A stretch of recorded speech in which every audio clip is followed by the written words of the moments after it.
Ya, kalau ngasih mic yang ada suaranya. Kamu tuh cantik tapi punya orang. Enaknya saya tuh ngomong tentang cewek bebas. Kalau Pak Ono pulangnya telinganya dijewer. Nah gini, pembangunan itu tidak akan bisa berjalan kalau tidak ada investasi. Bener nggak? Bangun jalan duitnya dari pajak. Salah satu penyumbang pajak itu adalah industri. Industri selain nyumbang pajak, nyiapin lapangan kerja. Industrinya jangan diganggu, jangan dipalakin, jangan didemo-demo, jangan ditakut-takutin. Kalau pada kabur nanti mau dapat duit dari mana negara ini? Ya kan? Harus dijaga. Ini mumpung di otak saya inget nih. Pembangunan industri ini pabriknya bagus nih, bagus nggak pabriknya? Tapi Pak Bupati, kalau besok kaki limanya nggak ditata, jadi kumuh. Jadi yang berikutnya adalah Pak Bupati nanti cari ini karyawan kalau makan tuh di mana, kantinnya di mana, warung-warung di mana. Nanti bangunannya Pemprov yang bangun, ya. Biar pada bagus, saya nggak mau lagi di pinggir jalan tuh kumuh. Kalau ada pabrik berarti ada keindahan, betul nggak? Bukan kekumuhan dan kemacetan. Oke? Tuh. Kakinya benerin, jangan gitu terus. Nah, ya, ketawa semua. Kalau sama saya santai. Nih, yang kedua, pabrik waktu mau dibangun digangguin, ditakut-takutin. Sekarang nggak boleh ada, harus hilang. Pokoknya Pak Diskrimsus, Direskrimsus, kalau ada premanisme, ganggu industri, palakin, saya minta tegas, tangkap, adili. Udah. Nih. Nah yang berikutnya, kalau sudah ada pabrik orang harus kerja. Nah yang kerja ini pasti ribut dua nih, tenaga kerja yang setempat dengan yang di luar. Oke? Kalau yang ahli-ahli ya rekrut dari lu, karena nggak mungkin dipaksain kalau di tempatnya nggak ada. Kalau di tempatnya nggak ada ya pakai yang setempat. Oke, setuju nggak kalau yang ahlinya dari luar? Setuju nggak? Lah, ya ada yang ahlinya nggak di sini? Mana? Ahli apa? Nah, kan pasti dari luar. Tapi nanti mayoritas pekerjanya orang Tetapi orang sini juga sekarang dipersiapkan nih tenaga ahli-ahli ke depan, dididik, disekolahin, nggak bisa ujug-ujug. Nah, tapi kalau sudah masuk kerja pakai hukum kerja.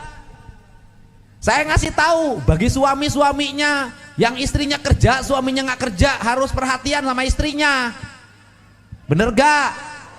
Istrinya capek kerja seharian, datang ke rumah jangan dimarah-marahin, siapin nasi goreng, cuci baju, cuci celana dalam, jangan, kasihan capek. Setuju nggak?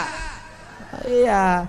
Kemudian jaga kesehatannya, jaga makanannya. Setelah itu ikutin hukum kerja. Kalau ada kesalahan ditegur, jangan bawa orang sekampung dibawa ke pabrik ngancam manajer HRD. Nggak bisa, ini hukum industri, dihitungnya berdasarkan nilai industri. Barangnya salah cetak, sepatunya salah ngelem, itu berdampak pada produksi. Di pasar internasionalnya nggak diterima.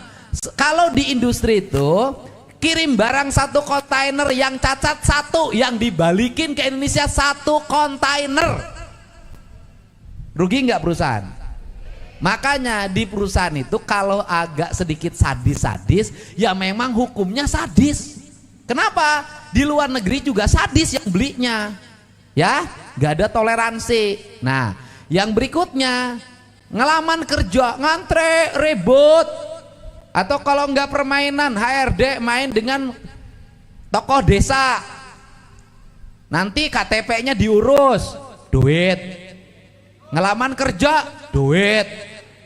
Nah nanti satu rekrutmen ada yang 3 juta, ada yang 5 juta, ada 10 juta, ada yang 15 juta. Saya tahu yang begitu. Pinjam uangnya dari mana? Bang Emok. Habis itu tenaga kerjanya kontrak, baru 6 bulan diberhentiin. Lah ya lobang. Nah untuk itu, untuk menghindarkan ini, nanti minggu depan Ibu kita undang seluruh manajer HRD di seluruh Jawa Barat, bikin MOU rekrutmen tenaga kerja bersih bebas pungli. Dan kemudian kita bikin kanal pengaduan ya. Jadi warga yang adu boleh, pengaduannya terintegrasi dengan Krimsus. Jadi saya pengen Krimsus nanti tangkep calon tenaga kerja, tangkep OTT. Itu loh. Tuh saya pengen beres nih. Nah yang berikutnya, coba sini siapa yang ngelamar, udah bisa belum pakai aplikasi nyari gawe? Ini gagasan original Provinsi Jawa Barat. Jadi nggak usah ngantri lagi, nanti pakai sistem aplikasi ngelamarnya. Tetapi yang lokal diprioritaskan, nanti ada pagar-pagar melindunginya ada. Ya, yang sini dilindungi dulu prioritas utama karena ini yang punya tempat, sawahnya diganti jadi pabrik. Nanti jumlah tenaga kerjanya berkurang, harus prioritas. Oke? Tetapi harus dilatih dengan baik. Oke? Nanti dinas tenaga kerjanya nanti saya siapin biayanya. Kalau kita bisa bikin pelatihan, sistemnya dari di sini, pelatihnya dari sini, nggak apa-apa. Selama pelatihan kasih uang saku oleh Pemprov, saya siap. Beres, duit banyak, dana transfer boleh dipotong, tapi duit kita nggak akan habis. Kagok aing liar. Nah kemudian ngelamarnya bagaimana? Pakai sistem aplikasi. Nanti kan tinggal di-upload jasanya, persyaratannya kan. Nggak usah fotokopian. Nanti udah diseleksi, udah lulus baru ngurus persyaratan, udah lulus dulu. Oke? Udah diterima di pabrik. Pabrik apa namanya? Oke, lurus SKCK-nya, urus keterangan kesehatannya. Boleh, jangan sebelum ngelamar ngurus persyaratan, nyaho tuh buka duit. Setuju? Buat Bu surat edaran gubernur atau surat peraturan gubernurnya tentang sistem rekrutmen tenaga kerja di Jawa Barat, ngurus persyaratan setelah lulus. Oke. Coba siapa sini, ayo. Siapa yang bisa ngisi aplikasinya? Udah bisa.